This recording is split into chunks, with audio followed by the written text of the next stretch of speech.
The 47th President of the United States made a bold promise on the campaign trail to bring American jobs back home. What he failed to clarify was that home might just mean north of the border. While the administration touts victories and waves the flag of economic nationalism, a quiet but dramatic shift is taking place. Ford is ramping up operations in Ontario. Tesla is hiring aggressively in Quebec. Coca-Cola is now bottling its products far from U.S. soil. These moves aren't minor adjustments, they're massive realignments. And while politicians boast about wins, American workers are witnessing a grim reality: factory gates closing, machines falling silent, and entire communities being left behind. This isn't a demonstration of strength. It's the slow erosion of American industry, wrapped in slogans and sold as patriotism. The red hat may still symbolize loyalty to a political movement, but beneath it lies a bitter truth: America's industrial backbone is cracking. And the companies that were once proudly American are shifting operations elsewhere, driven not by ideology but by survival. Why are these corporations, the very ones the president vowed to defend, now packing up and leaving? And more importantly, how much longer can the public ignore what's happening in plain sight? We are now 2 years into Trump's second term, and the American industrial engine isn't roaring, it's coughing and sputtering. Not because American workers lack drive, skill, or innovation. The failure stems from policy, deliberate, systemic, and economically short-sighted. At the center of the exodus lies one powerful disruptor: tariffs. In June 2025, the Trump administration announced a dramatic hike in steel and aluminum tariffs, doubling the already controversial 25% rate from 2018 to a punishing 50%.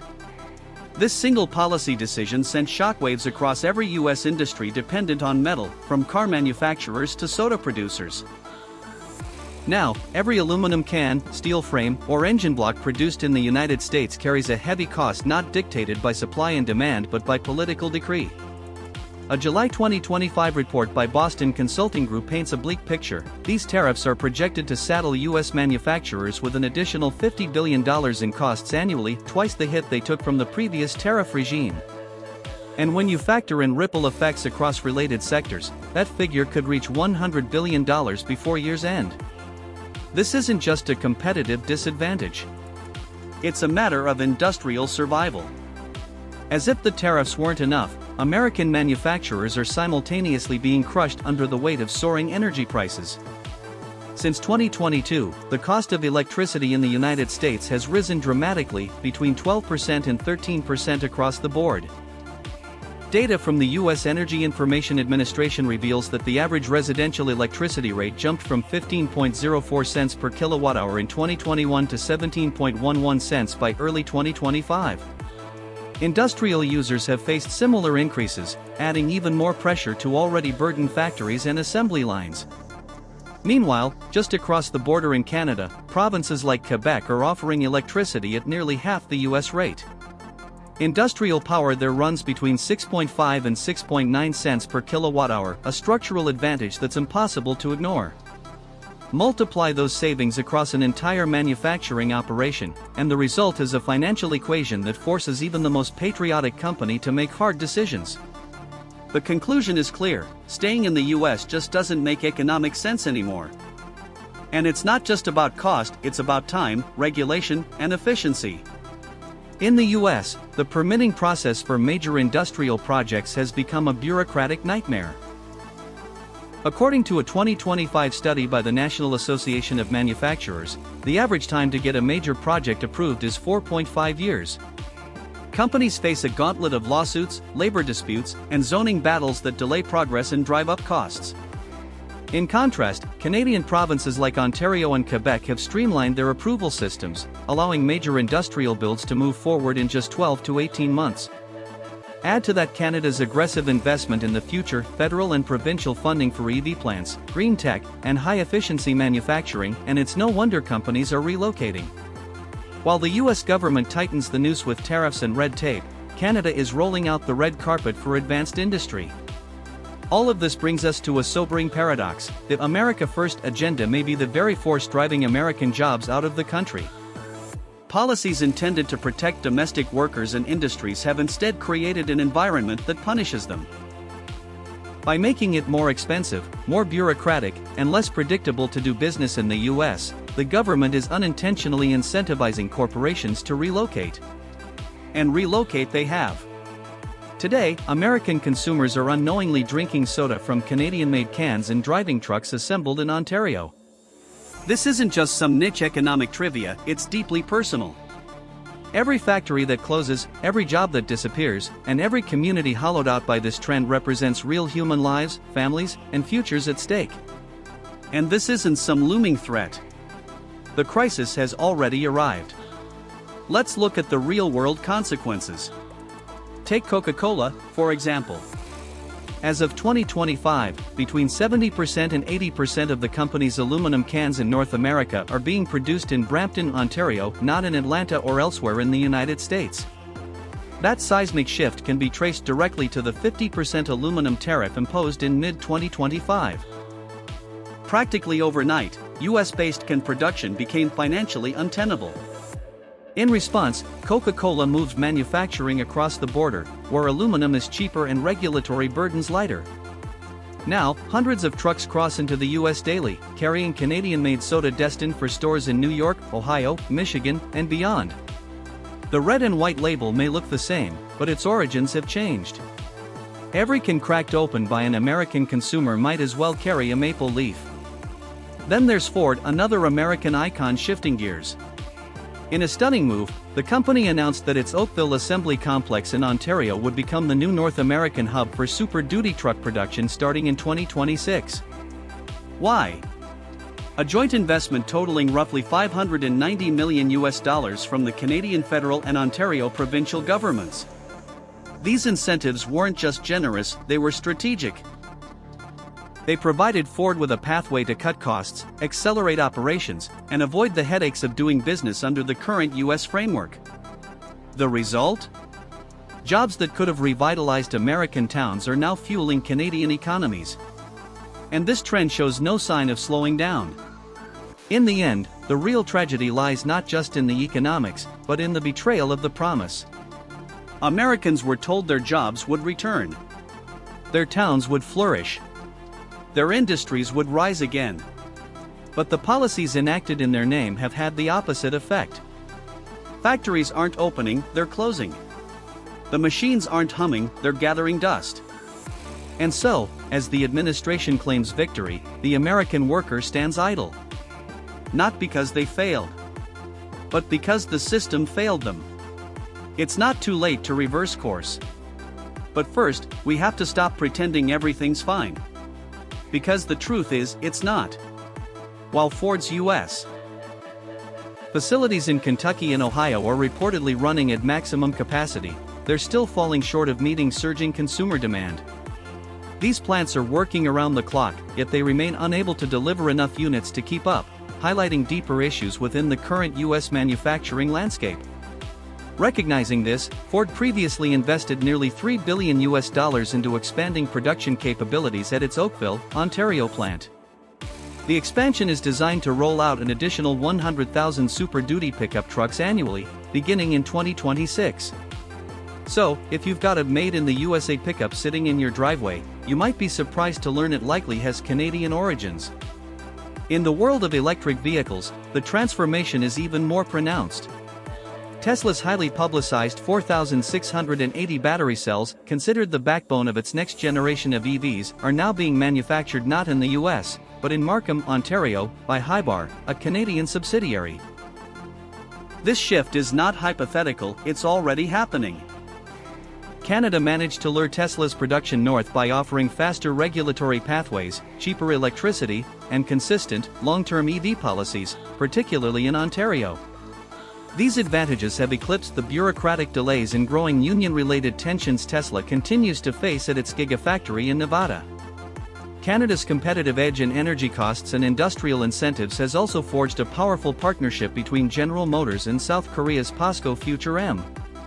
The two companies are building a $600 million Canadian cathode material facility in Bécancour, Quebec.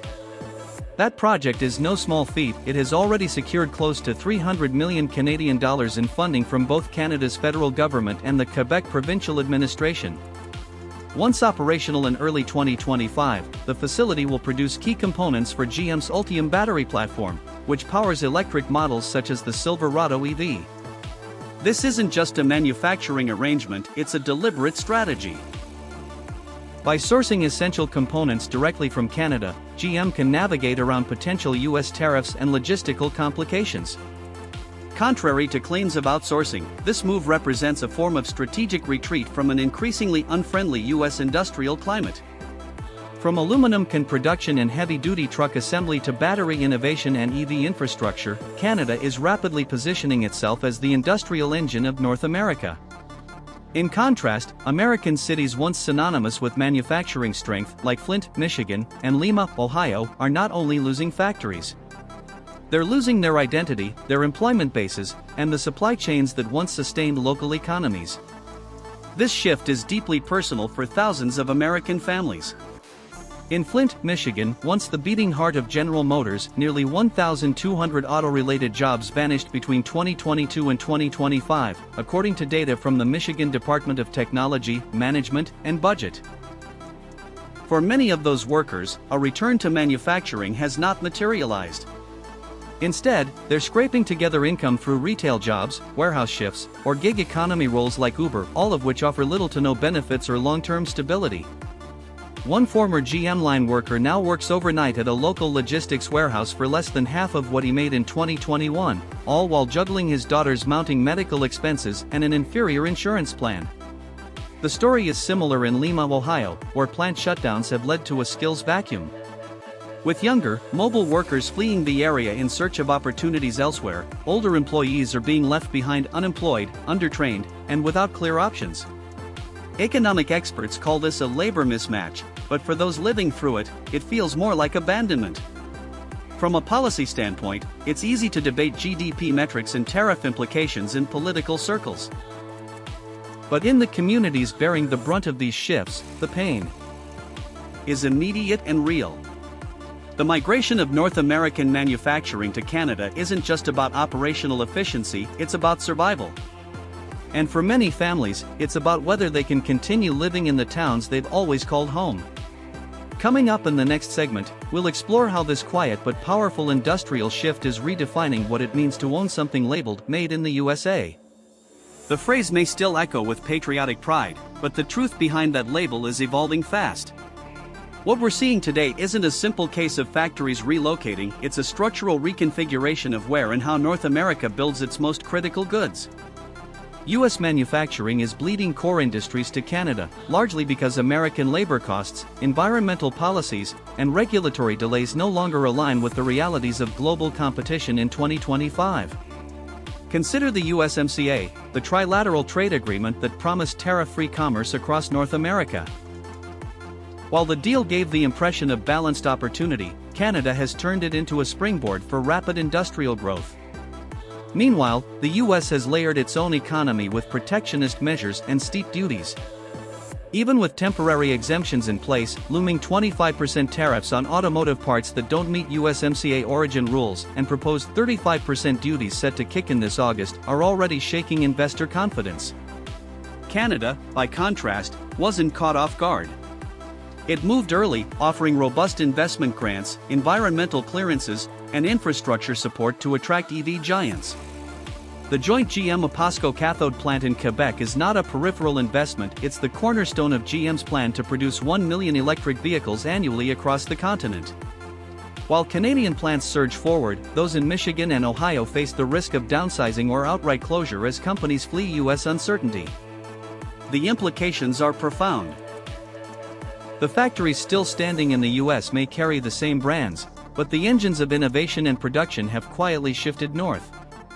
In summary, the proud Made in USA label that once symbolized industrial strength is becoming more aspirational than factual.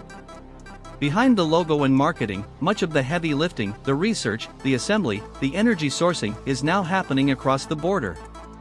And for many American workers, the cost of that shift is measured not just in lost wages, but in lost futures.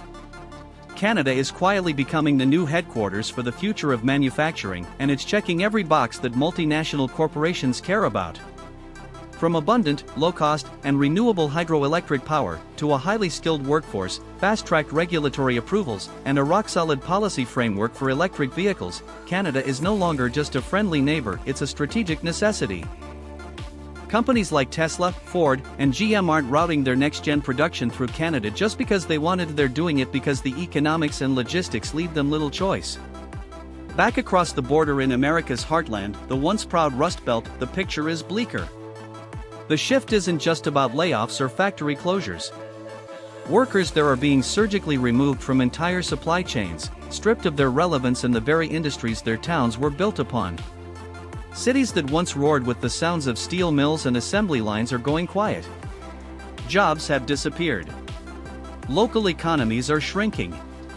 Cultural identities, once tied tightly to the pride of American-made goods, are dissolving. And the most disturbing part? There's no real recovery plan on the table. Here's where it gets even more uncomfortable. Every product with a Made in USA label that's tied to Canadian suppliers drives another crack into America's industrial core. Your refrigerator, your pickup truck, that EV battery under the hood, they might wear American branding, but many of them are being built or assembled on Canadian soil. The truth is, the strength and scale of North American manufacturing has shifted north, not loudly, not suddenly, but structurally and irrevocably. Irony comes full circle when you realize that some of these shifts were triggered by efforts to do the opposite. Former President Trump's tariffs were pitched as a way to protect American jobs and restore domestic industry. But in practice, they did something else. They pushed companies toward Canada, where the business environment offered fewer headaches, lower energy costs, and friendlier trade policies. And Canada didn't hesitate to welcome them with open arms. The Made in USA label today is more of a branding exercise than a guarantee. It still holds symbolic value, but what it represents in terms of actual labor, production, and economic benefit has been fundamentally altered. The heavy industries that once defined American economic might are waking up to a sobering reality. The packaging might be patriotic, but the engine under the hood often runs on Canadian infrastructure. Publicly, Donald Trump maintains that his trade policy protected U.S. workers, but behind closed doors, cracks are forming within his own political base. At the July 2025 Manufacturing Summit in Lansing, Michigan, Governor Gretchen Whitmer issued a pointed warning. Michigan is being punished twice, first by the relentless tide of global competition, and now by self-inflicted wounds through federal tariffs that push investment away. The quote, originally reported by the Detroit Free Press, captured growing frustration among state leaders. Even voices within the Republican Party are beginning to raise concerns. Senators like J.D. Vance and Josh Hawley have questioned why electric vehicle supply chains are thriving just across the border in Ontario, while states like Ohio are seeing hiring freezes and operational slowdowns in major plants. At the same time, conservative media outlets like Fox Business continue to double down on the narrative that tariffs are a long-term play that will correct trade imbalances, even as automakers like Tesla, GM, and Ford quietly file for exemptions with the U.S. Trade Representative's office. The Wall Street Journal didn't mince words in a July editorial, bluntly asking, if U.S. trade policy is working, why are U.S. jobs disappearing?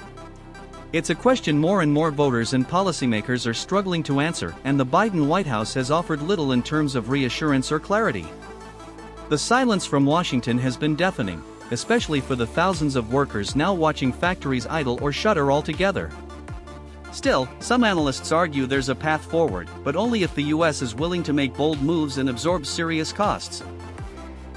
A June 2025 Brookings Institution report laid out a roadmap for reshoring critical industries, suggesting it could happen in 5 to 8 years. But the process wouldn't be painless. It would demand billions in federal subsidies, sweeping reforms to speed up permitting, and perhaps the most politically toxic element, a national conversation about labor costs and wage structures. Therein lies the rub. American voters don't want to pay higher prices for everyday goods, and corporations aren't rushing to take a hit on profits just to put a flag back on a box. The economic math doesn't support a feel-good manufacturing revival unless both consumers and companies are willing to sacrifice, and so far, neither group has signaled any intention to do so. On Capitol Hill, some Democrats have tried to take initiative.